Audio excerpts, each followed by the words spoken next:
Good morning all of you. Basic electrical engineering के lecture number 7 में हम लोग ओम्स लॉ के बारे में पढ़ेंगे, जिसमें सम टॉपिक को कवर करेंगे। What is Ohm's law, mathematical expression, Ohm's law graph, questions. हम लोग यूनिट 1 पढ़ रहे हैं, जिसमें सेकेंड इंपोर्टेंट डिफिनेशन को पढ़ रहे हैं। अभी इंपोर्टेंट डिफिनेशन में charge, electric current, EMF, power, energy, resistance previous lecture में पढ़ चुके हैं। यदि आप लोग नोट्स किसी भी सेमेस्टर के इलेक्ट्रिकल ब्रांच का लेना चाहते हैं तो आप टेलीग्राम या व्हाट्सएप ग्रुप ज्वाइन कर सकते हैं, जहां पे सभी सेमेस्टर का हैंड रिटेन नोट्स उपलब्ध है।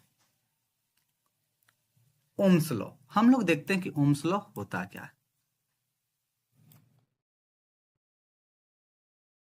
ओम्स लॉ में जनरली 3 फिजिकल क्वांटिटी इन्वॉल्व होते हैं, जैसे वोल्टेज, करेंट एंड रेजिस्टेंस।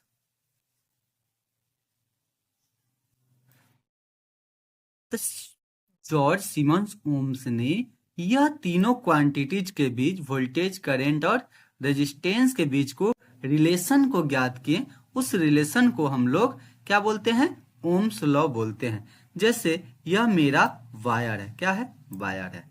तो वायर है, इससे कुछ लोड कनेक्टेड है। क्या है? लोड 10 ओम का। जब इसमें हम लोग वोल्टेज कनेक्ट करते हैं, क्या कनेक्ट करते हैं? वोल्टेज कनेक्ट करते हैं।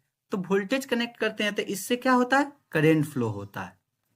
तो ओम्स के नियम के अनुसार वोल्टेज जो होता है डायरेक्टली प्रोपोर्शनल होता है current flow through the conductors. मतलब ओम्स नियम के अनुसार जो वोल्टेज जो है डायरेक्टली प्रोपोर्शनल है आई के। किसके डायरेक्टली प्रोपोर्शनल है? आई के। जो करंट फ्लो होते रहता है सर्किट में, उसे हम लोग ओम्स के नियम कहते हैं। भी क्या हो जाएगा? I R. अब हम लोग देखते हैं व्हाट इज ओम्स लॉ। तो Ohm's law state that voltage across a conductor is directly proportional to the current flow through it. इसमें एक और किस में अप्लीकेबल होता है? जहां पे टेम्परेचर क्या होना चाहिए? कांस्टेंट होना चाहिए। क्या होना चाहिए? Temperature remain constant. और यह लीनियर एंड बायलेटरल सर्किट में अप्लीकेबल होता है, और नॉन लीनियर एंड यूनिलेटरल में ओम्स लॉ अप्लीकेबल नहीं होता है। मतलब ओम्स लॉ कहाँ अप्लीकेबल होता है? पहला, टेम्परेचर कांस्टेंट होना चाहिए।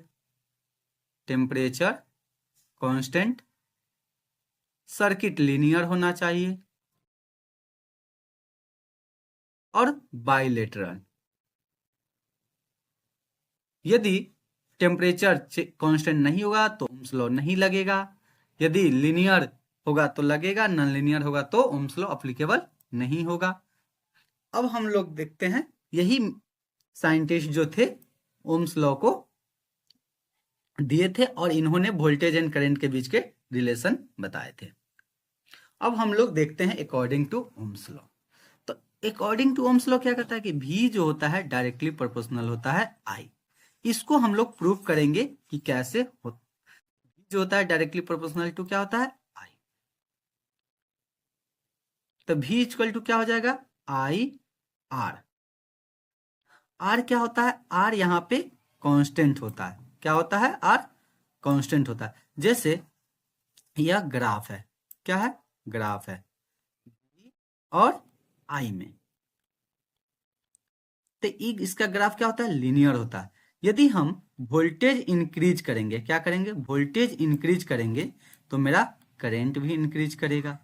यदि वोल्टेज डिक्रीज करेगा तो करंट भी डिक्रीज करेगा।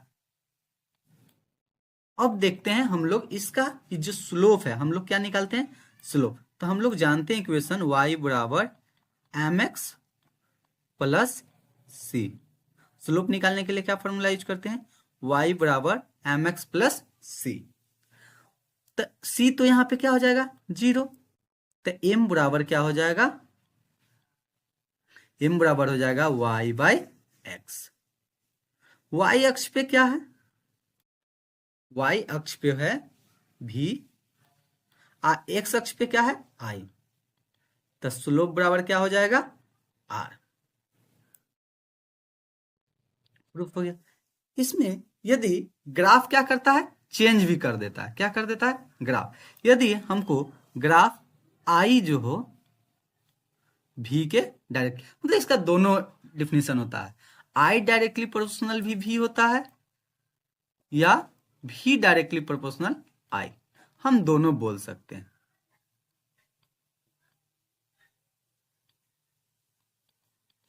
आई डायरेक्टली प्रोपोर्शनल हो तब इसमें क्या होगा, इसमें भी सेम होता है, आई इंक्रीज करेगा तो वोल्टेज भी इंक्रीज करेगा, सेम। अब इसको हम लोग स्लोप इसका निकालते हैं, तो इसका स्लोप हो जाता है 1/r। क्या आ जाता है स्लोप 1/r। देखो कैसे हम लोग प्रूव करते हैं। y बराबर क्या होता है mx प्लस सी, सी तो क्या हो जाएगा 0, तो m बराबर y/x, y/x, तो यानी i/v, i/v को क्या कहते हैं 1/, यानी हम लोग को दो ग्राफ है, या तो वोल्टेज एंड करंट के बीच के ग्राफ हो या करंट एंड वोल्टेज के बीच। यदि करंट और वोल्टेज होता है तो कांस्टेंट क्या हो जाता है 1/r, और वोल्टेज और करंट होता है तो ये हो जाता है स्लोप इसका r। यह बहुत इंपॉर्टेंट पॉइंट है, क्योंकि जनरली स्टूडेंट यहीं पे गलती कर देता है। अब हम लोग देखते हैं इसका 3 इक्वेशन कितना आया, ओम्स लॉ के ट्रायंगल इसको बोलते हैं। यदि इसको याद करने का क्या तरीका, यदि हमको v बराबर निकालना है, क्या निकालना है v बराबर, तो क्या होता है आई इंटू आर, क्या हो गया आई इंटू आर, पहला। ओम्स लॉ के इक्वेशन भी इसे बोलते हैं, इसको ओम्स लॉ ट्रायंगल बोलते हैं। अब देखो हमको आई निकालना है, क्या निकालना है आई, तो देखो v/r यानी v/r। अब r निकालना है, तो r निकालना तो क्या हो जाए v/i। ये 3 इक्वेशन को हम लोग ओम्स लॉ इक्वेशन भी बोलते हैं। देखो इस फिगर से हम लोग समझ सकते हैं कि सर्किट है, क्या है ये एक सर्किट है, यहाँ पे वोल्टेज लगा हुआ है, क्या लगा हुआ है वोल्टेज जो है इसको लात मार रहा है, किसको करंट को कराया तुम सर्किट से फ्लो हो, क्या हो सर्किट से फ्लो हो, इसको दम धक्का मार रहा है फ्लो होने के लिए, कौन वोल्टेज।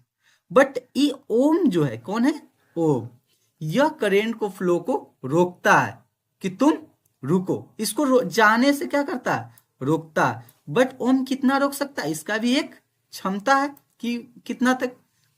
यदि हम ज्यादा वोल्टेज लगा दें तो ये तो बहुत तेजी से फ्लो होने लगता है, तो यह रोक नहीं पाता, बस ये ट्राई करता है अपोज करने का, मतलब रोकने का कोशिश करता है, किसको करंट को। अब हम लोग देखते हैं, ये भी समझ गए, इस ट्रायंगल को भी समझ लिए कि क्या रिलेशन है। अब हम लोग ओवरव्यू कर लेते हैं कि क्या क्या पढ़े हैं। पहला ओम्स लॉ, दूसरा मैथमेटिकल एक्सप्रेशन देख लिए, ग्राफ भी देख लिए।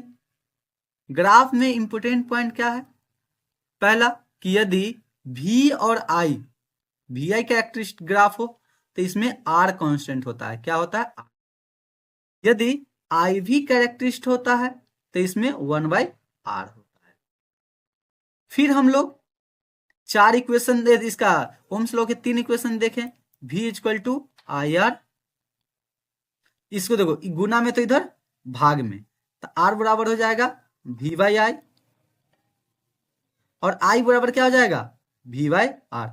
मतलब इसी से तीनों इक्वेशन, बट हम लोग जनरली क्या याद रखेंगे, सिर्फ v equal to I R याद रखेंगे, बाकी बात सब हम लोग डिराइव कर लेंगे। अब हम लोग क्वेश्चंस को देखते हैं। पहला क्वेश्चन कहता है find the resistance of electrical circuit with A voltage supply of 15 volt and current of 3 ampere. मतलब इस दिया क्या गया है आंसर,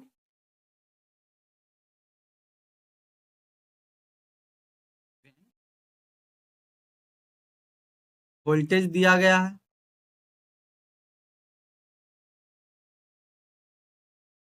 15 वोल्ट, करंट दिया गया हुआ है 3 मिली एम्पियर, और रेजिस्टेंस मेरा पता नहीं। अभी जस्ट देखे थे हम लोग अकॉर्डिंग टू ओम्स लॉ क्या होता है। बस हम कहते हैं ना कि एक ही फॉर्मूला याद रखना है, V equal to I R. क्या याद रखना है, तीनों इक्वेशन याद नहीं करना, बस V equal to I R. तो अब हमको देखो V पता आई पता आर निकालना है, तो आर क्या हो जाएगा, V by I.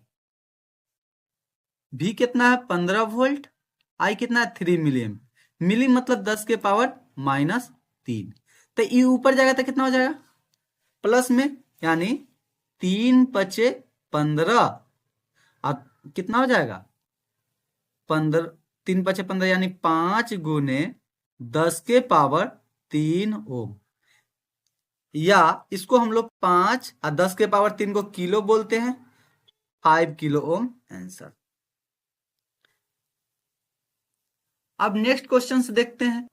If the resistance of electric iron is 10 ओम, मतलब एक आयरन है मेरे पास जिसका 10 ओम रेजिस्टेंस है, इससे करंट फ्लो हो रहा है 6 एम्पियर, तो इसमें वोल्टेज क्या है, जैसे मतलब यहाँ पे मेरा आयरन लगा हुआ है, क्या लगा हुआ है आयरन, जिसका कितना रेजिस्टेंस है 10 ओम, इसमें करंट फ्लो हो रहा है 6 एम्पियर, तो पूछ रहा है कि यहाँ पे वोल्टेज क्या होगा। तो हम लोग अभी जस्ट देखे थे अकॉर्डिंग टू ओम्स लॉ,